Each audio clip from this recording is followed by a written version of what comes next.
Ay magandang umaga ho. Tayo ay natin sa Sitio Santa Margarita, Barangay Mutintubig, Ibang Batangas. Tayo ay naimbitahan ni Kapitan Mario Acebo. Agang-aga ay nag-chat sa atin at atin daw silipin na rin kanilang bloodletting activity. Dahil ito daw ay bahagi ng selebrasyon ng kanyang misis na nagkataon din ay isa rin o BHW baga din sa Barangay Mutintubig. Ay di ating pinuntahan ang atin namang inabutan din ay di aring mga barangay officials ay talaga nagkakatuwaan. Ay maraming salamat po una-una sa mga nag-participate din dahil ang pagbibigay bagaho ng dugo ay unang-una ay nakakatulong din sa ating pangangatawan. Kumbaga nare-refresh yung blood circulation natin at saka nagkakaroon ulit tayo ng panibagong dugo. Kung yung natatandaan ay nung nagdaang linggo, tayo ay nasa Barangay Balanga. Doon naman ay birthday ni Kapitana Annalyn Balbacal at kasama naman ho natin doon ang ating bukal na si Bukal de Vera. Nakaisa din ho tayo sa kanilang programa na iyon. Ang nandito ho ay yung ating mga kawani ganit po sa Municipal Health Office ng Bayan ng Ibaan at syempre tsaka po sa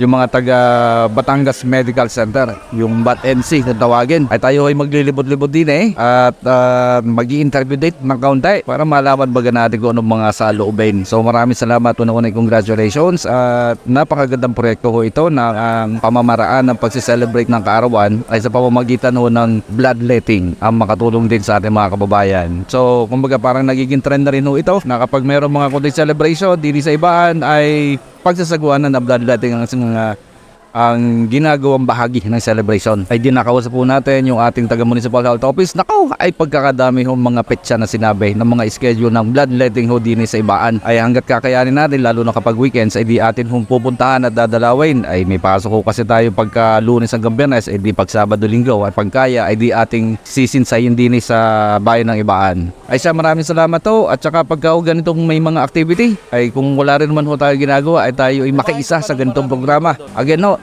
good para sa inyong katawan at napakabuti rin para sa ating mga kababayan. Maraming salamat at magandang umaga. Madam, gaano ka nakatagal nagtuturo ng ganyan?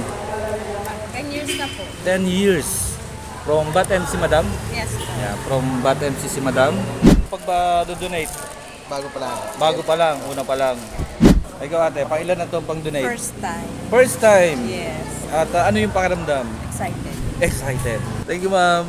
Ano pakiramdam, madam? Okay na okay po. Ito bang unang pagkakataon na nag-donate kayo? Hindi po. So, pang ilan na to ate? Pang 8 na po yata. Wow! Pag 8 na! Ever since college, nagdo-donate po ako. Siguro, lagi itong heartbroken. Ay, hindi po. Kaya nagdudugo lagi. Ay, thank you ate. Ayun po. Ito ang aking mother. Inay, ilang taon na kayo? 82. 82? Yes. Pero gusto nyo pa mag-donate? Yes, I want. Why? Baka mahilo na kayo. Pwede pa? Kaya pa? Hindi daw. Hindi na daw. Ayaw na. Akala ko pwede ako pa. Oo. Baka daw ako mahirap pa. Yes. Isa pa akong dadalhin sa ospital. Isa pang dadalhin sa ospital. Kumain na lang ng pansit. Yes. Yan, at saka This is my lugaw. favorite menu. Oh, favorite menu ay pansit. Yes, yes. 70.5. Oh, mga kababayan, 70.5. Tapos ang weight ko, ang height ko. sa timbang na yun, madam, ano yun? Okay siya. Overweight. Hindi, overweight siya. Okay naman, okay. Okay siya. It's been, pwede siyang kunan sa ganong timbang. Okay lang yun. Okay lang. 71.5. Oh, 70.5.